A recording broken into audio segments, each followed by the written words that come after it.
C'est parti pour les épreuves écrites du BEPC session 2022 au Burkina Faso.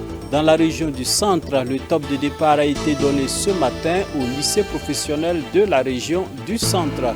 C'est le seul titre au menu de cette édition. Dames et messieurs, bonsoir et bienvenue.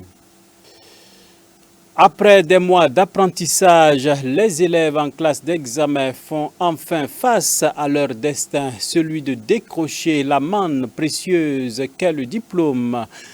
Le lancement officiel des épreuves écrites a été fait ce matin sur toute l'étendue du territoire. Le point dans la région du centre avec Antoinette Bénon et Gédéon Tapsoba.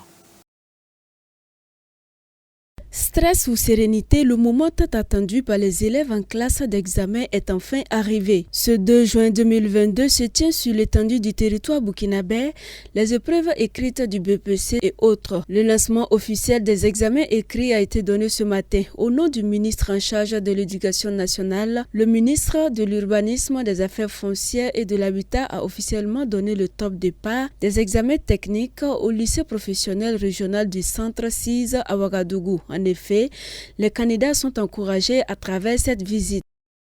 Nous sommes venus ce matin dans ce centre d'enseignement technique au nom du gouvernement pour soutenir nos candidats, pour soutenir nos enfants, pour soutenir nos garçons et nos filles qui constituent l'avenir de notre nation. Vous savez très bien que l'enseignement technique constitue aujourd'hui une priorité pour notre pays. Il faut former des jeunes pour des activités opérationnelles, pour des activités de développement économique. Et le secteur technique répond effectivement à ces attentes. Donc, au nom du gouvernement, au nom de monsieur le ministre en charge de l'Éducation nationale, nous sommes là pour apporter une fois de plus notre soutien, nos encouragements à ces candidats qui, en tout cas aujourd'hui, sont prêts pour en tout cas décrocher les diplômes qui vont les permettre de continuer donc leurs études pour une vie professionnelle meilleure. Une visite appréciée par le proviseur du dit lycée. Nous sommes vraiment tous heureux pour leur visite. Ils sont venus nous aider à faire le lancement des examens techniques dans notre établissement et nous sommes tous enchantés. Le lycée professionnel régional du centre regorge 67 495 candidats au BEPC et 13 134 aux techniques. Et en termes de répartition, 6 jurys ont vu le jour pour le bon déroulement des épreuves. La manne précieuse qu'est le diplôme est recherchée par les candidats dans les différentes filières que sont le génie civil, la menuiserie, l'électricité, la soudure et bien d'autres. Journée mondiale du pied beau, plus de 780 enfants détectés et guéris de cet handicap au Burkina Faso. C'est le bilan fait par les premiers responsables du programme Pied beau Hope Walks Burkina Faso. Une journée riche en couleurs qui a permis de donner des attestations de guérison aux enfants et leur arracher un sourire. Antoinette Bénon et Gédéon Tapsoba étaient là et voici le compte-rendu. Le pied beau, qu'est-ce que c'est? C'est une malformation congénitale à la naissance dans laquelle le pied est tourné vers l'intérieur et vers le bas, afin de donner du sourire aux parents et permettre aux victimes de ressembler aux autres. Un programme Pied beau Up Walks a été mis en place au Burkina Faso. Aujourd'hui, plus de 780 enfants ont été guéris. Une information donnée à l'occasion de la journée mondiale du pied beau célébrée en différé ce jour à l'hôpital protestante Chifra. Les attestations de guérison ont été remises aux parents. Après 5 ans d'existence au niveau du programme Pied beau, le bilan il est positif parce que nous sommes à ce jour à plus de 780 enfants qui ont été détectés et traités gratuitement dans les 7 centres que nous avons, savoir l'hôpital Chifra, le CHU Sourou Sanou de Bobo, le CHR de Tenkodogo, la clinique Persis au niveau de Waïgouya, la clinique Dr Sédego au niveau de Léo, le centre Espoir au niveau de Fada essentiellement. Et nous remercions en tout cas tous ces partenaires-là, nous remercions le ministère de la Santé également. 780, c'est beaucoup.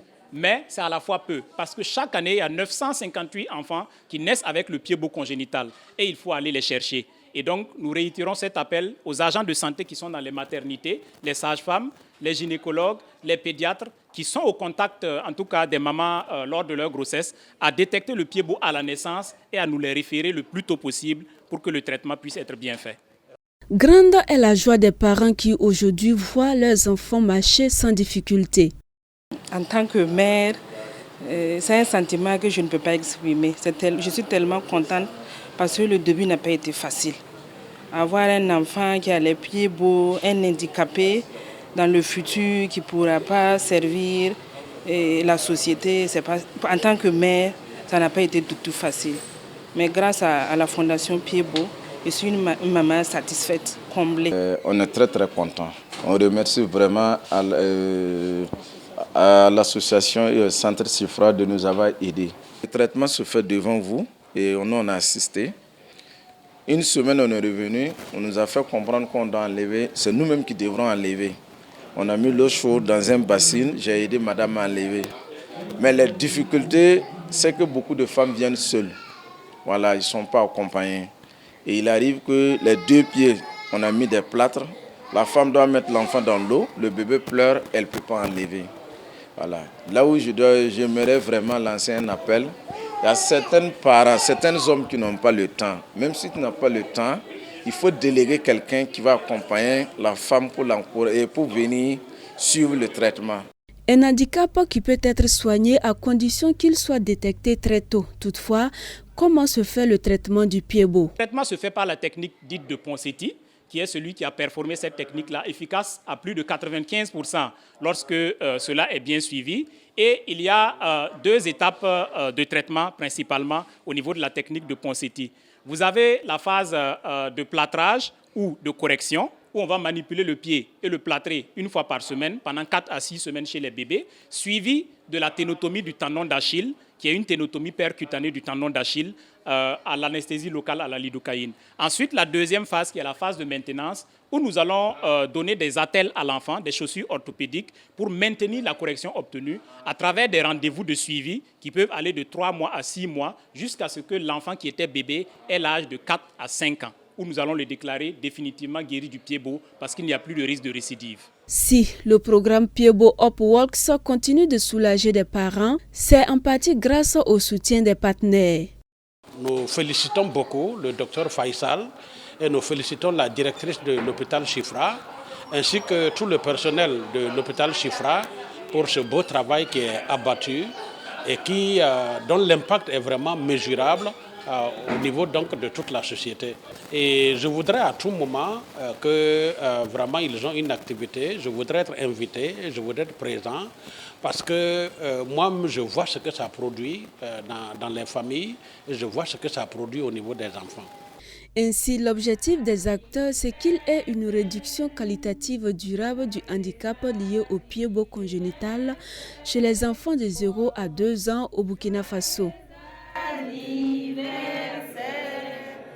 La présence du Saint-Esprit au milieu de nous, c'est sous ce thème que se tient le séminaire de Pentecôte de l'Assemblée évangélique de Pentecôte du Burkina Faso. Débuté ce mercredi 1er juin, le peuple de Dieu s'abreuvera aux sources du Saint-Esprit à travers des enseignements, la louange et l'adoration. Le reportage est signé Abibalaï Bouraïma, Yannick Kaboré.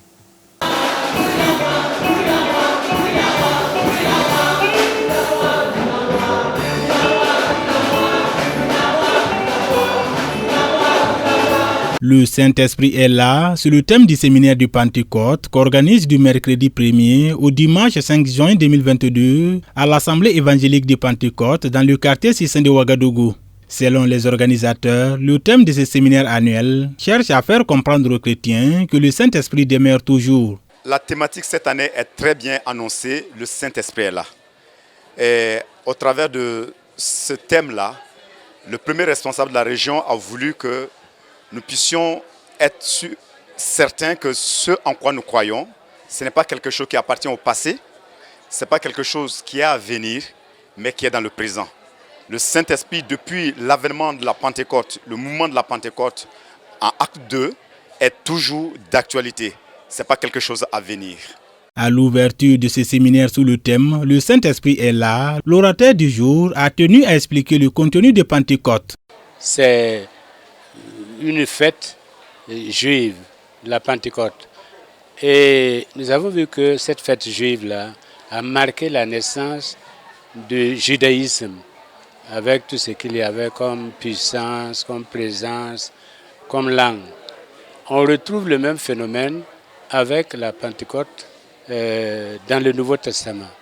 Il y avait les langues, il y avait la puissance, il y avait en tout cas des manifestations analogues. Et nous avons vu l'objectif, le but, c'était pour glorifier Dieu, c'était pour vraiment l'adoration. Et nous nous sommes posé la question, quand nous disons le Saint-Esprit est là, parce que nous vivons la Pentecôte, nous sommes pentecôtistes, est-ce que nous sommes pentecôtistes, nous sommes pentecôtisants ou néo-pentecôtistes? Parce que les trois mouvements ont existé et continuent d'exister. Le pentecôtisme, c'est un peu la première expérience du baptême du Saint-Esprit avec une doctrine à la base expliquant et accompagnant. Le docteur Eli Kombem est l'orateur pendant les 3 jours de ce séminaire.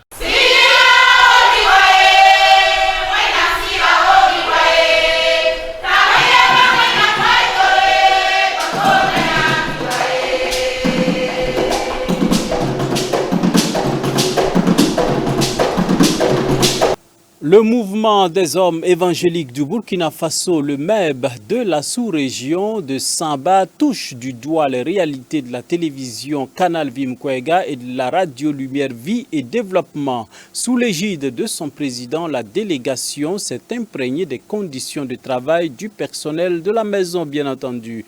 Quelles ont été leurs impressions? Éléments de réponse dans ce téléma signé Odette Zouangena et Yannick Kaboré.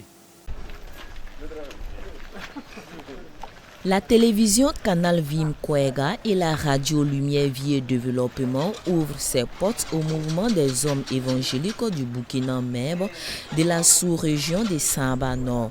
Le MEB, une structure faisant partie intégrante de l'Église des Assemblées de Dieu du Burkina Faso, accueilli par le directeur général de la station et quelques membres du personnel, les visiteurs déclinent l'objectif de leur présence, à savoir s'imprégner des réalités et des conditions de travail du personnel. Nous sommes là ce matin pour visiter CVK et apporter tous nos encouragements pour l'œuvre qu'ils sont en train de faire dans cette radio-là. Après des échanges à bâtons rompus avec leurs hôtes, la délégation conduite par le président Mathieu Kologo visite tour à tour les locaux abritant le secrétariat, la salle des rédactions, le plateau des émissions, la radio Lumière Vie et Développement et la régie. L'initiative n'est pas vaine puisqu'ils sont au parfum de certains défis que la maison peine à relever, limitant son champ d'action. Tout ce que nous on a vu ici, il y a des machines qui manquent de part et d'autre. Quand on va repartir, on va se voir, se parler, voir ce que nous on peut faire comme contribution pour le CVK. Ensuite, nous établirons encore si les structures de l'Orongo, que ce soit l'AEC, le MEB, JAD, DENAR, si chacun, même les fidèles des églises, ils n'ont qu'à se voir ce qu'ils peuvent faire pour, en tout cas, accompagner l'œuvre. Parce que l'œuvre est grande. Ce que nous avons vu ici, vraiment, c'est pas arrivé. Il y a beaucoup de choses qui manquent. De la direction au personnel, cette visite donne une pleine satisfaction au vu des missions qui sous-tendent l'existence de la télévision et de la radio. C'est vraiment avec joie que nous accueillons justement cette équipe ce matin. Parce que quand vous faites un travail et des gens s'intéressent à ce travail-là, c'est ça qui réconforte et c'est ça qui encourage. Nous savons que nous sommes là à leur nom. Nous savons que nous agissons en leur nom parce que c'est au nom de l'Église que nous sommes tous là. Et nous apprécions positivement cette visite matinale. Et ça leur permet naturellement de connaître ce que nous avons comme difficulté, d'apprécier et certainement nous accompagner dans la prière et par leurs moyens matériels. Ils viennent s'imprégner de nos réalités, de comment ça fonctionne. Et ils ont compris le processus de fonctionnement de la télé. Au-delà de ça, ils ont vu nos différents défis. Et ça permet aussi que quand on les mobilise de venir soutenir la télé, d'accompagner la télé, ils voient les réalités qui sont en face. Parce qu'aujourd'hui, au moins, ils ont pu toucher du doigt ce qui se passe à la télé. Et nous apprécions cela, nous voyons qu'ils ont accordé de l'intérêt à cela. Les visiteurs ne sont pas venus les mains vides, ils ont laissé parler leur cœur, toute chose qui conforte l'admiration du directeur général de CVK LVD à l'égard de la région ecclésiastique de Samba qui ne ménage aucun effort pour accompagner l'œuvre.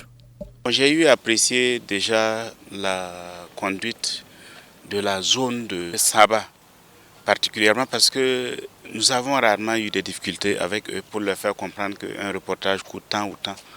C'est des gens qui agissent de façon spontanée, sans hésiter. Je veux dire que si l'ensemble de l'Église agissait comme cette zone-là, je crois que nous n'aurons pas de problème. Et encore qu'il y a des associations qui viennent de cette même région-là nous soutenir ici. Donc c'est vraiment une région exemplaire que nous tenons à le dire officiellement pour que tout le monde le sache, en priant que les autres prennent le pas.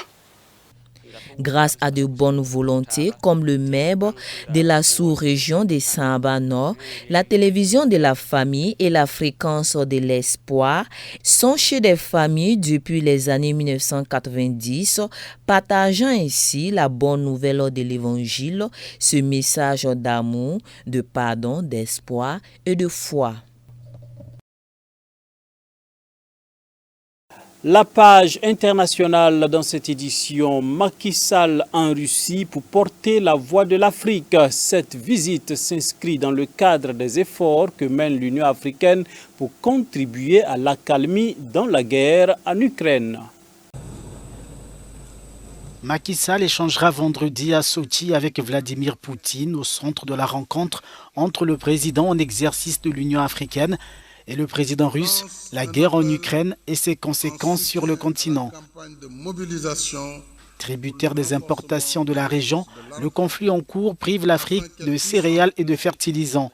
Mardi déjà, dans un message adressé aux pays européens, le président sénégalais plaidait pour la libération des stocks disponibles en Ukraine, mais bloqués en raison de l'offensive russe qui organise un blocus en mer Noire et interdit l'accès au port d'Odessa. Une situation à l'origine de l'inflation sur le continent. Le pire est peut-être devant nous, a déclaré le président sénégalais. À Sochi, la question du gaz sera sans nul doute aussi évoquée au moment où l'Europe se tourne vers l'Afrique pour tenter de réduire sa dépendance aux importations russes. Le continent a choisi la voie de la neutralité sur la guerre en Ukraine, position exprimée lors des votes sur la question à l'ONU. Un souci d'impartialité qui justifie sans nul doute le message que Volodymyr Zelensky adressera par visioconférence à l'organisation. Reste à en définir la date et les modalités.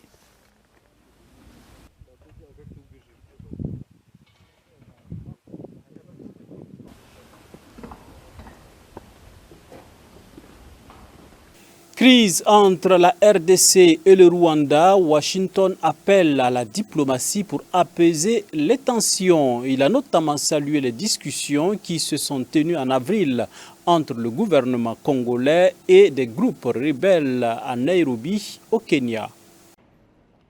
Le secrétaire d'État américain Anthony Blinken a appelé mercredi à une solution diplomatique pour régler les tensions entre la République démocratique du Congo et le Rwanda, alors qu'il accueillait à Washington Christophe Lutundula, le ministre congolais des Affaires étrangères.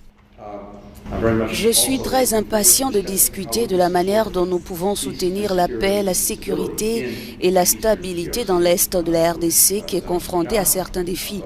Mais nous voulons soutenir les efforts africains importants qui sont en cours afin de faire face à ces défis.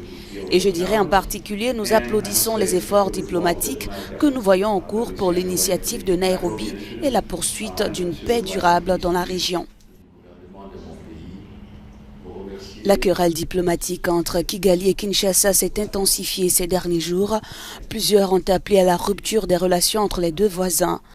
En début de semaine, la République démocratique du Congo, qui accuse le Rwanda de déstabiliser la partie est de son pays, a libéré 2 soldats rwandais à la demande du médiateur de la crise, le président angolais Joao Lourenço.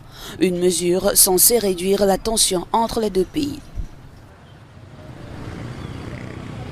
Pendant ce temps, en Irak, la communauté noire dénonce sa marginalisation. Cette minorité compte entre 250 000 et 2 millions de personnes, selon des estimations informelles. Leurs ancêtres venaient d'Afrique de l'Est.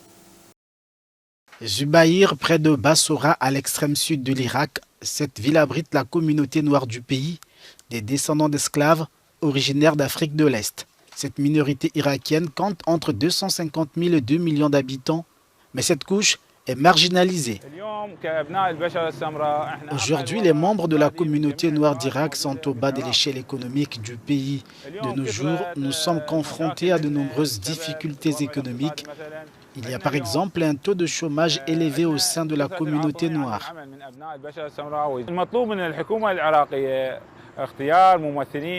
Nous demandons au gouvernement irakien d'inclure des représentants de la communauté noire et de fixer un quota pour eux. Depuis la création de l'État d'Irak, nous n'avons pas vu quelqu'un de cette communauté occuper de hautes fonctions. Nous n'avons pas vu un gouverneur, un ministre ou un législateur.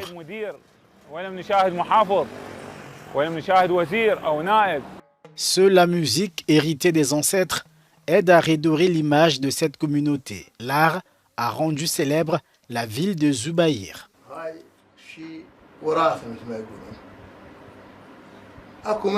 Zafa, c'est notre héritage. Certains disent que c'est leur seule compétence et d'autres le font parce qu'ils en ont hérité. Cependant, la majorité de ces troupes se trouvent à Zubaïr. Il y a d'innombrables groupes ici.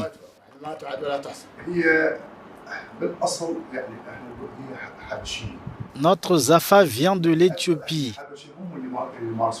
Pratiqué par des Éthiopiens, cet objet nous a été transmis par nos ancêtres. Nous sommes originaires d'Arabie Saoudite. Mes ancêtres étaient saoudiens et c'est par eux que nous avons reçu notre Zafa.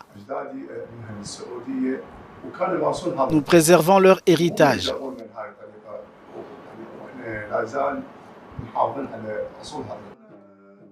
En 2007, le Free Iraqi Movement, organisation défendant les droits de cette minorité, a été créé.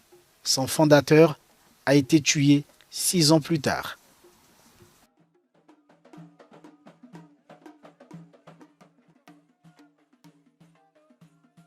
C'est tout pour ce soir, dames et messieurs. Merci de nous avoir témoigné votre fidélité. Bonne soirée en compagnie des programmes de la télévision de la famille. On se donne rendez-vous demain pour d'autres informations. La grâce de Dieu toute suffisante repose sur vous en cette semaine de Pentecôte. Dieu vous bénisse abondamment et à demain.